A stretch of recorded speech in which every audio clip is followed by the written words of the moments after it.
भारतीय संस्कृति में यज्ञ, योग एवं आयुर्वेद जैसी अमूल्य विद्याएं हैं। पूरे हमारे सिस्टम को एनर्जेटिक बनाता है, एनर्जी से युक्त कर देता है, फिर जो भी बीमारी है सारी बीमारियां ठीक हो जाती है। और ये सब मार्गदर्शन देने के लिए आदरणीय सुरेश भाई जी का और आपका बहुत बहुत धन्यवाद स्वामी जी। ओम माता जी। ओम स्वामी जी। मैं सुरेश, मुंबई से। मेरी बेटी है छोटी, 9 वर्ष की। जब वो 5 वर्ष की थी तब उसे अस्थमा प्रारंभ में ही, ऐसे प्रारंभिक स्थिति में थी अस्थमा की प्रॉब्लम। उनको बार बार सर्दी खांसी उनको हो रहा था और सांसों में भी तकलीफ़ हो रही थी। तो हमने डॉक्टर को दिखाया। डॉक्टर ने एक छोटा सा बच्चों के लिए अलग से, एक अस्थमा के ट्रीटमेंट के लिए अलग से मेडिसिन और अलग से एक इक्विपमेंट है, पंप जैसी, इतना यूँ ये माइक जितना बड़ा होता है, वो दे दिया, पकड़ा दिया कि अब इसको सुबह शाम 2 डोज इसमें से देने होंगे।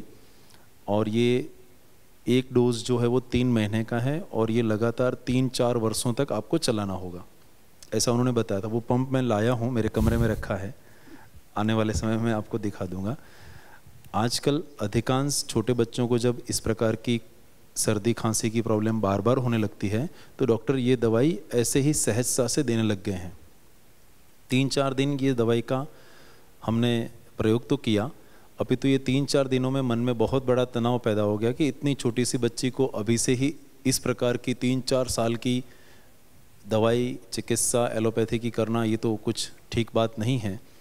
फिर हमने उसी दिन, चौथे ही दिन संकल्प कर लिया, 4 दिन के बाद उस पंप को प्रयोग करना बंद किया और यज्ञ में हल्दी का और सौंठ आदि के शहद के साथ खिलाने का, इस प्रकार का यज्ञ और साथ में घरेलू कुछ उपचार हमने प्रारंभ कर दिया। 10 से 15 दिन में ही उसकी सारी खांसी सर्दी बंद हो गई, एकदम से वो स्वस्थ हो गई। इस बात को आज 5-6 वर्ष हो चुके हैं। 5-6 वर्षों में उसको कभी भी सर्दी जुकाम नहीं हुआ और वो पंप अभी का अभी वैसे ही रखा हुआ है, उसको एक बार भी बाद में प्रयोग नहीं किया। 5-6 वर्षों में कभी भी नहीं हुआ। धन्यवाद। ओम स्वामी जी। ओम प्रणाम। सादर चरण स्पर्श। ये हमारे यज्ञ योद्धा है। बहन जी बोल रही है जोड़ी में ही खड़े रहो। क्योंकि बॉम्बे से जितने लोग आए हैं सब जानते हैं कि जोड़ी से ही काम करते हैं लोग। कहीं भी जाते हैं तो जोड़ी से ही जाते हैं, अकेले नहीं जाते। लेकिन स्वामी जी, जब से हमने यज्ञ का काम शुरू किया है 8 साल हो गए, और जब शुरुआत की तो पतंजलि के बैनर के तले 5 लोगों ने शुरुआत की, उसमें से 4 यहाँ आए हुए हैं। खड़े हो जाएंगे चारों।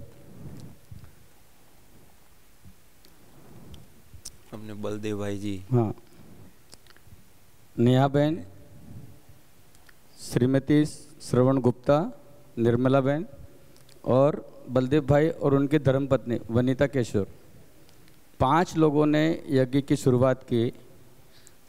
और उस समय की जब यज्ञ का प्रचलन नहीं था इतना जितना आज है। 8 साल पहले यज्ञ के लिए लोगों को बोलना पड़ता था, यज्ञ करेंगे क्या, फायदा नहीं हो रहा है तो यज्ञ कर लो, हम आते हैं सिखाने को। मतलब हम एक तरह से बोले जाए तो ग्राहक ढूंढते थे फ्री में सेवा देने के लिए। मतलब हमारी जो सेवा थी टोटली फ्री थी, 1 रुपया भी चार्ज नहीं था, आना जाना भी अपने पैसे से था। सिर्फ उसका समय मांगते थे हम कि आप अपना समय दे दो, हम आपको सिखा कर जाएंगे।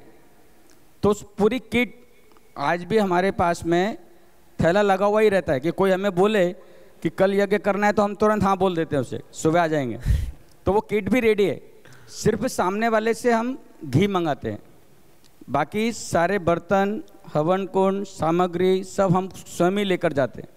और ऐसा प्रचार हम 5 के माध्यम से चालू हुआ और आज कम से कम बॉम्बे के अंदर 1000 से ऊपर लोग डेली यज्ञ कर रहे हैं। ये बम्बई की उपलब्धि है। और उसके बाद में हमारे जो दूसरे जो भाई बहनों जो सीखे, और हर टीचर ट्रेनिंग में यज्ञ प्रशिक्षण कंपलसरी कर दिया हमने। कि करना ही पड़ेगा, तो वो भी हम सिखा रहे हैं। और कई जगह पर 51 कुंडी यज्ञ जो सुरेश भाई जी के माध्यम से पूरा सहयोग, मतलब यहाँ जितने भी लोग आए हुए हैं ना बम्बई से, उन सभी लोगों का पूर्ण सहयोग है इस यज्ञ को बढ़ाने में, यज्ञ के कार्य को बढ़ाने में, यज्ञ चिकित्सा को बढ़ाने में। जैसे माथेरान का जब भी हमने शिविर, पहला शिविर जब हमने किया, तो हमारे मन में जब भी घाटकोपर में हमने कमल नारायण जी को सुना, तो हमें इनवाइट किया था घाटकोपर पाटेदारवाड़ी में कि आप आइए देखिए क्या हो रहा है। तो हम वहाँ गए तो हमने सुना उनको, और सुनने के बाद ही क्लिक हुआ कि जब घाटकोपर में हम ऐसा सुन सकते हैं, कर सकते हैं, तो क्यों ना हम लोगों को माथेरान लेकर जाएं जहाँ पर 3 दिन टोटली यज्ञ की ही बात हो और कोई दूसरा वैसे ही ना हो वहाँ पर। तो बहुत अच्छा, मतलब हमने सुरेश भाई के पास में हमने अपना प्रस्ताव रखा कि भाई जी आप बात करिए, कमल नारायण जी आएंगे क्या, हो सकता है क्या ऐसा? बोले हाँ हो सकता है। तो हो सकता है, तो वो चीज़ कंप्लीट हो गई और 135 लोगों को हम पहली बार माथेरान लेकर गए, जिसमें सभी यहाँ जितने लोग भी बैठे हुए हैं सुरेश भाई के साथ में पूरी टीम, एक नेटवर्क के थ्रू वो कार्य हुआ और बहुत अच्छा कार्य संपन्न हुआ। उसमें लोगों ने यज्ञ चिकित्सा को सीखा और सीखने के बाद में वहाँ से आने के बाद लोगों ने यज्ञ को चालू किया अपनी क्लास में, अपने घर में, अपने रिश्तेदारों में, फ्रेंड सर्कल में, वेडिंग एनिवर्सरी में, बर्थडे में, क्लास की 5-5 साल की चिकित्सा, 5 साल पूरे होने के बाद 1 साल पर, मतलब इन शॉर्ट अगर मैं बोलूं तो सत्यनारायण की पूजा बंद हो गई और यज्ञ चालू हो गया क्योंकि बॉम्बे में सत्यनारायण की पूजा करने का बहुत अच्छा चलन है। कोई भी कार्यक्रम होता है तो सत्यनारायण की पूजा रखते थे, तो उसकी जगह पर अभी पंडित को बुलाना बंद हो गया और खुद यज्ञ करने लगे लोग। और धीरे धीरे फिर चिकित्सा के माध्यम से अभी माथेरान में 3 यज्ञ शिविर बहुत अच्छे हुए हमारे, जिसमें अभी जो आखिरी जो हुआ, दूसरे में तो आप भी आए थे, आपने भी खुद देखा, वहाँ पर लोगों के अनुभव भी आपने देखे।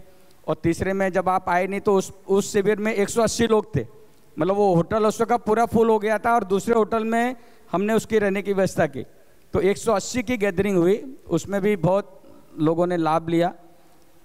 चिकित्सा की दृष्टि से अगर मैं बोलूं तो एक 15 साल की बच्ची जिसको 2nd स्टेज टीबी डिटेक्ट हुआ, और वो बच्ची जैन समुदाय से बिलोंग करती है।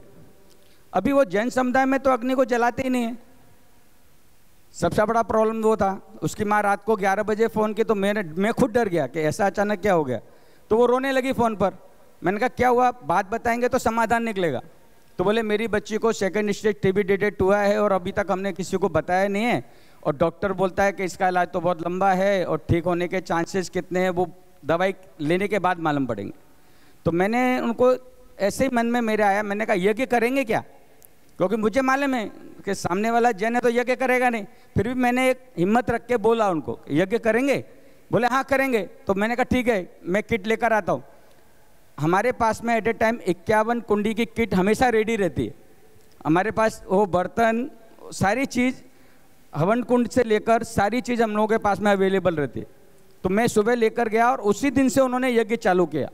6 महीने के अंदर वो बच्ची की फाइल डॉक्टर ने, 9 महीने में वो बच्ची की फाइल बंद कर दी डॉक्टर ने, और उसकी 2nd स्टेज टीबी पूरी ख़त्म हो गई जड़ से, और आज वो स्वस्थ जीवन जी रही है।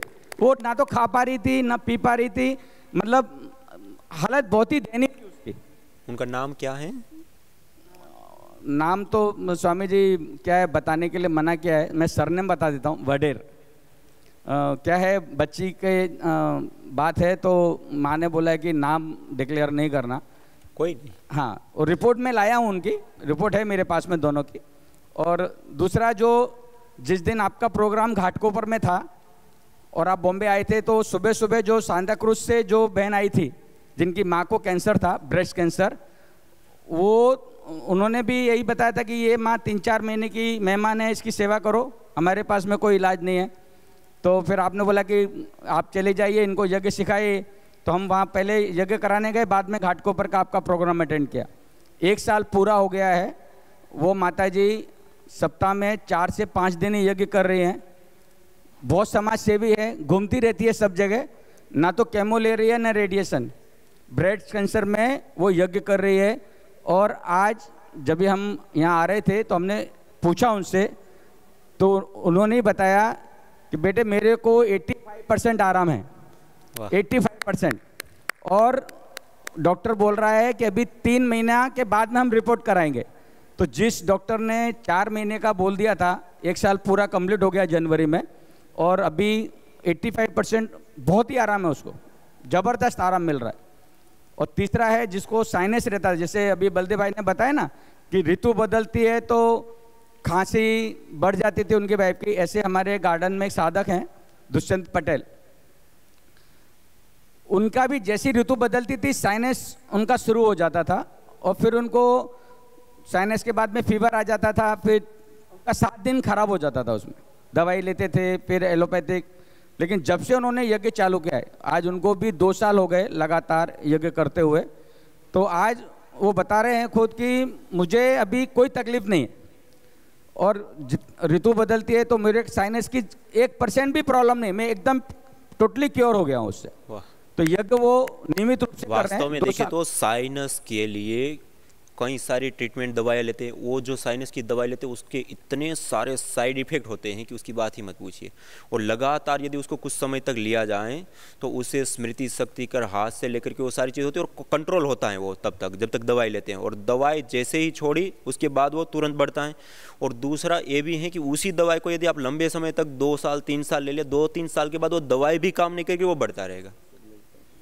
ये साइनस की प्रॉब्लम बहुत ज़्यादा लोग पीड़ित रहते हैं, और फिर उसके कारण क्या होता है, एक स्वर बाधित हो जाता है, फिर स्वर बाधित होने के कारण पूरे शरीर का टेम्परेचर वो हो जाता है, गड़बड़ा जाता है, और उसके कारण से सिर दर्द से लेकर नींद नहीं आने से लेकर घबराहट से लेकर कई सारी समस्याएं होती है।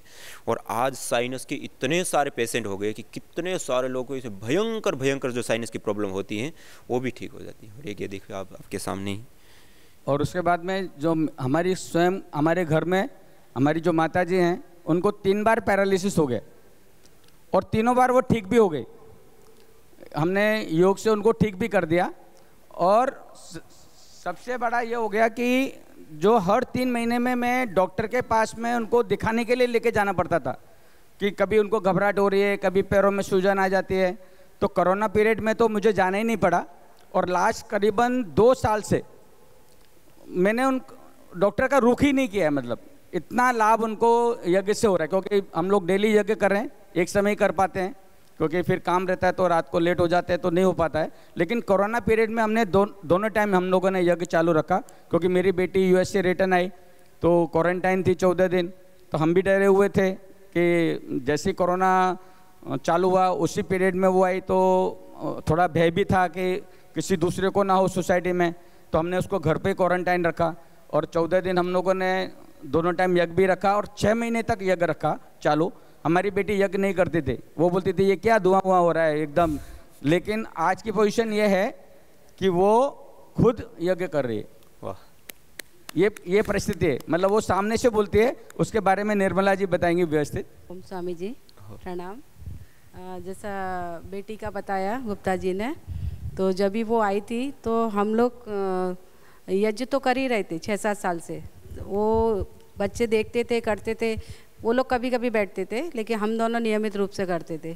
तो उन्होंने कभी कुछ बोला नहीं, उनको ऐसा है कि ये लोग करने वाले हैं और जो कर रहे हैं वो अच्छा कार्य है, तो उन्होंने कभी हमको टोका नहीं। लेकिन जब भी वो आई उधर से लौट के और हम यज्ञ करते थे तो वो हमारे सामने दरवाज़ा पटक देती थी।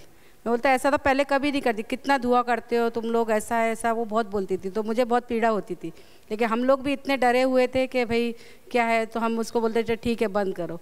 उसका ऐसा 15 जब तक उसका 14 दिन का था तब तक उसने ऐसा ही रोज़ ही सुबह शाम हमने यज्ञ किया, जैसे आपने बताया ये डालो वो हमने सब करके। लेकिन सुबह शाम उसका ऐसा ही था कि जब हम यज्ञ करते वो इतना चिल्लाती थी और दरवाज़ा तो हमारे मुँह पे ऐसे, जबकि उसने पहले कभी ऐसा किया ही नहीं, क्योंकि यज्ञ तो हमारे हो ही रहा है 8 साल से। तो हम लोग भी ऐसे कि ऐसे क्यों करने लगी पता नहीं। ऐसा करते करते हमने भी करना अपना चालू रखा। 1 महीने के बाद वो एक दिन आई कि आज मैं भी यज्ञ करूँगी। मैंने बोला क्यों, तुम्हें तो पसंद नहीं है, धुआं होगा। धुआं तो होगा भाई, यज्ञ होगा तो बोलते नहीं बस मैं करूँगी। मुझे ऐसा लगता है कि आप यज्ञ करते हो तो आपकी भगवान सब सुनता है।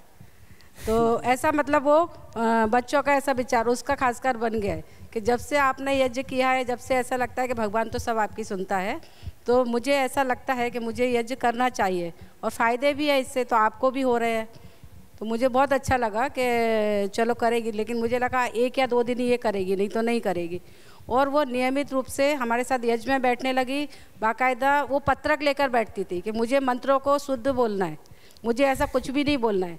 तो ऐसा वो करने लगी। और सुबह शाम मतलब उसकी मीटिंग होती है स्वामी जी, तब भी वो बोलती है नहीं मैं आऊँगी, अभी आप रुको, मैं मीटिंग ख़त्म करके आती हूँ। या मीटिंग का हमको समय बता देती है कि ये समय में मेरी मीटिंग है, तो हम इससे आगे पीछे कर लेते हैं। तो इतना फ़ायदा मैंने उसमें देखा। और एक विश्वास जो है, और अभी तो जिधर भी जाती है तो फील करती है कि मेरा यज्ञ छूट जाएगा।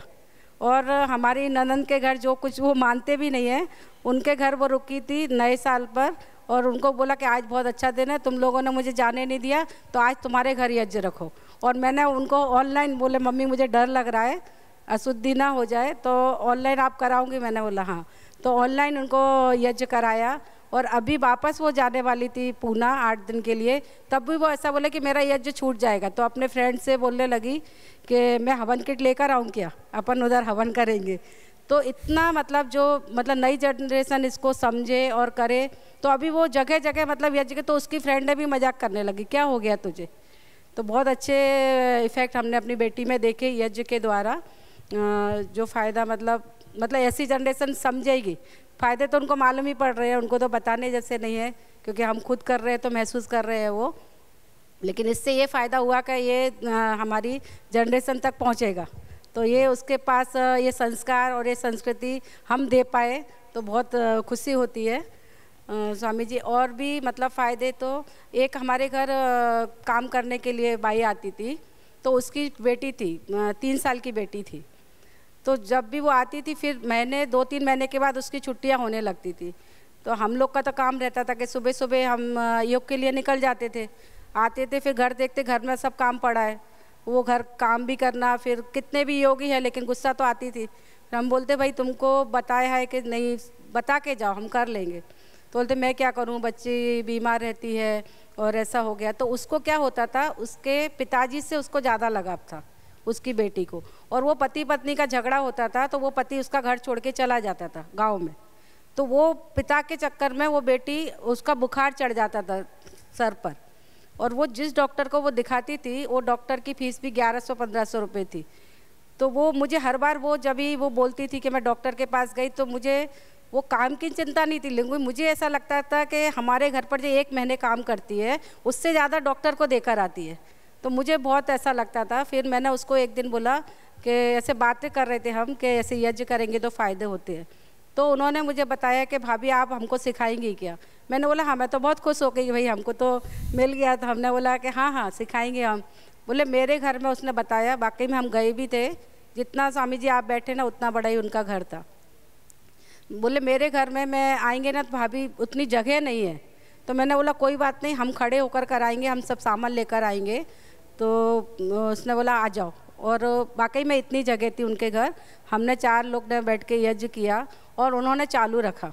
सामान हम नहीं दिया, खाली वो घी लेकर आते थे, बाकी सब सामान मैं दे देती थी, सामग्री है, कपूर है, लेकर जाओ। जब 3-4 महीने हुए तब बेटी बीमार नहीं हुई, तो मैंने बोला कि कैसा है बेटी को। बोलते नहीं भाभी उसको तो बहुत अच्छा हो गया। तो मैंने बोला गायत्री मंत्र से कर लिया करो, मतलब ऐसा नहीं जमे तुमको तो वो बोली कि मंत्र तो हमको आते हैं। मैंने बोला मंत्र कैसे आते हैं, क्योंकि उनको हिंदी बोलनी भी नहीं आती, वो कन्नड़ है। तो बोलती है आपके घर जब मैं बर्तन करती हूँ ना, वो हम हवन करते हैं, वो बर्तन करती है। तो बोलते मुझे तो पूरे मंत्र याद है, और मेरी बेटी भी मेरे साथ साथ प्रार्थना और हम सब करते हैं। तो वो बेटी को जब तक वो हमारे यहाँ 1 साल तक थी, अभी पता नहीं कि करती है या नहीं, लेकिन वो बेटी को जब से फिर बुखार कभी आया ही नहीं। जब से यज्ञ शुरू कर दिया बुखार ही बंद। यज्ञ शुरू किया उसने, और उसको विशेष जड़ी बूटियाँ भी नहीं डाली, क्योंकि हम भी वो 100 रुपये वाली जो हवन सामग्री वो ही मेरे पास से लेकर जाती थी कि भाभी ये दे दीजिए। तो उसको मतलब 1 साल के अंदर उसको बुखार नहीं आया था। तो इतना फ़ायदा हुआ, जबकि हर महीने उसको बुखार आ जाता था। और उसका पति उसके बीच में भी कई बार झगड़ा करके गया, मतलब फिर भी वो बेटी को जो दिमाग पर बुखार चढ़ता था वो कभी नहीं हुआ उससे। तो ये फ़ायदा है। दूसरा वो हरिवंश शुक्ला जी का था ना? हाँ, शुक्ला जी का। हरिवंश शुक्ला जी हैं, थाने में रहते हैं, हमारे योग शिक्षक है। तो उनको जब भी हमने एक बार बताया कि भाई हमको माथेरान जाना है तो आप आइए, तो उन्होंने बोला कि नहीं हम नहीं आ पाएंगे बहन, हमारी धर्मपत्नी की तबीयत ठीक नहीं रहती है। हमने बोला क्या है भाई, उनको क्या हुआ, मतलब भाभी जी को ऐसा क्या हुआ है? तो उन्होंने बताया कि उनको बहुत तकलीफ़ है, उनको किडनी में भी तकलीफ़ है। बोले मैं क्या बताऊं, मतलब बहुत तकलीफ़ में है और वो तो उठ बैठ भी नहीं पाती है। तो हमने बोला फिर योग करती है कि नहीं? बोलते उस हालत में नहीं है कि वो योग भी ज़्यादा कर सके, कराते हम लेकिन वो उतना नहीं कर पाती है। तो फिर हमने बोला यज्ञ करेंगे? तो बोले कि नहीं यज्ञ तो पंडित हम कराते हैं। तो मैंने कहा आप करेंगे क्या? बोले हमको नहीं आता है। तो हमने बोला हम सिखाने आएंगे तो आप करेंगे? तो बोले ठीक है आप आ सकती है तो आइए, हमारे पास कुछ सामान नहीं है और क्या लगता है वो भी नहीं मालूम, हम फूल वगैरह लेकर आएंगे। हमने बोला वो फूल वगैरह की आवश्यकता नहीं है, जो भी है वो हम लेकर आएंगे, आपको कुछ नहीं लाना, आप सिर्फ घी ले लेना। तो हम उनके घर गए थे, जब भी उनकी धर्मपत्नी की मतलब शर्म के मारे वो बैठ रही थी लेकिन वो बैठ भी नहीं पा रही थी और बार बार लेट जाती थी। हम लोग 2 घंटे थे लेकिन 2 घंटे में वो कई बार वो बोले मुझे तकलीफ़ हो रही है मैं लेट जाऊँ, तो ऐसा वो आराम कर रही थी। तो हमने यज्ञ किया और उनको बताया गायत्री मंत्र से आप करिए, आपको ऑडियो वीडियो भी हम भेज देंगे। और यज्ञ करके उन्होंने बोला मैं इसको चालू रखूँगा। उस दिन से उन्होंने चालू रखा धीरे धीरे योग। फिर उसमें एक क्या स्वामी जी बताया कि जब भी वो हर 1 घंटे की रिपोर्ट लेते थे, बीपी चेक करते थे और उनका बीपी हर बार हाई हाई ऐसे आता था। तो एक उनको हमने क्या बताया कि जो आप पॉजिटिव एनर्जी भी इनमें डालिए, आप बार बार बोल देते हैं आपका बीपी हाई आया तो वो और टेंशन में आ जाती है। तो आप जब भी बीपी चेक करेंगे ना तभी आपको झूठ ही बोलना है, यही बोलना है अरे आप बीपी तो एकदम ठीक है। तो ये भी आप एक चिकित्सा चालू कर दीजिए, भले ही आप डायरी में कुछ भी लिखें लेकिन उनको ये बोलिए कि अभी आपका बीपी तो बहुत ठीक आया है। तो उन्होंने बोला कि ठीक है, हम उनके सामने बोलते हैं कि बराबर नहीं है तो शायद उनको टेंशन आता होगा। तो उन्होंने दो चालू रखा, उनको पॉजिटिव एनर्जी देना चालू किया और यज्ञ चालू किया। जब भी हमारी 11 महीने के बाद, उनकी बीच बीच में बात होती थी लेकिन 11 महीने के बाद जब बात हुई तभी उन्होंने बताया कि वो उनका जो टीबी था मनके का, मतलब किडनी का प्रॉब्लम अभी भी है, मनके में उनको टीबी का प्रॉब्लम था। डॉक्टर ने उनको बोला था 4 साल आपको लगेंगे, किडनी की वजह से इनको जो डोज देनी है वो हम नहीं दे पाएंगे, आधी टेबलेट ही देंगे और इनको 4 साल तक तो कम से कम लगेगा। तो उन्होंने बोला ठीक है। और उन्होंने 11 महीने के बाद उन्होंने जब रिपोर्ट कराई और डॉक्टर ने उनको बोला कि अभी आपको इधर आने की आवश्यकता नहीं है, तो वह डर गए। और जब वो हम उनके घर गए थे तो उन्होंने अपना घर भी बदला हुआ है, थाने में अच्छी सोसाइटी में उनका घर है लेकिन उधर से उनको साधन नहीं मिलता है, तो उनको 4 बार हॉस्पिटल में एडमिट कराना पड़ा, वेंटिलेटर पर रखना पड़ा। तो बोले हम लोग इस घर में आ गए हैं, इधर से हमको नीचे से टैक्सी या रिक्शा मिलता है हॉस्पिटल जाने के लिए। तो उसके बाद से अभी तक हॉस्पिटल में भी वो नहीं गई है, ये बात को 2-3 साल हो गए, लेकिन वो 11 महीने के पीरियड में भी वो एक बार भी उनको हॉस्पिटल भी नहीं ले जाना पड़ा, इतना उनको फ़ायदा हुआ। और 11 महीने में डॉक्टर ने बोल दिया कि अभी आपको इधर आने की आवश्यकता नहीं है। तो उन्होंने बोला क्या हुआ ऐसा डॉक्टर साहब, मेरे से कुछ गलती हुई क्या? तो उन्होंने बोला आप क्या कर रहे हैं? तो बोले कुछ नहीं, मैं तो कुछ नहीं कर रहा। नहीं आप कुछ तो कर रहे हैं। तो उन्होंने बोला कि मैं योग शिक्षक हूँ तो इनको योग कराता हूँ और यज्ञ अभी चालू किया है कुछ महीनों से। तो बोले कि इनका एकदम ठीक हो गया है, तो वो एकदम पूरा क्योर उनका हो गया। अभी तक भी उनकी रिपोर्ट अभी भी नहीं है, वो भी हम लेकर आए हैं, तो उनका वो ठीक हो गया, किडनी का अभी चालू है।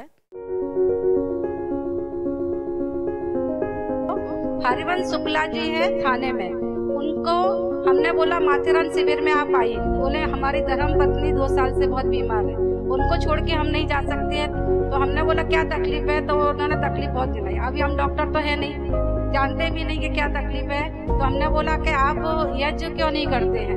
बोलते नहीं आता हमको। तो हमने बोला हम आकर सिखाएं आपको, हम बताएं जितना हमको आता है, तो हम बताते हैं। सब सामान भी लाए तो बोलते अच्छा लाए। तो वो उन्होंने बताया घर जाकर कि उनकी पत्नी को जो तकलीफ है मनके में, उनको D11 और D12 के बीच में उनको इन्फेक्शन हुआ है। और जब भी उन्होंने डॉक्टर को दिखाया तो डॉक्टर ने उनको बताया इस बीमारी को ठीक होने को 3 से 4 साल लगेंगे। तो हमने बोला ठीक है, हम योग तो आप कर ही रहे हैं और योग इनको कराइए और इनको ये यज्ञ आरंभ कीजिए। तभी उन्होंने यज्ञ आरंभ किया और 6 महीने के बाद उनको उसको पूर्णतः आराम मिल गया। जो इन्फेक्शन था डॉक्टर ने बताया कि इससे टीबी होने की संभावनाएं ज्यादा है। तो उन्होंने अभी 6 महीने के बाद जब उनकी रिपोर्ट निकाली तो वो पूरा एकदम ठीक हो गया है और 6 महीने में उनको आराम मिला। डॉक्टर ने बोला अब ये पूर्णतः स्वस्थ है। तो ऐसा लाभ है।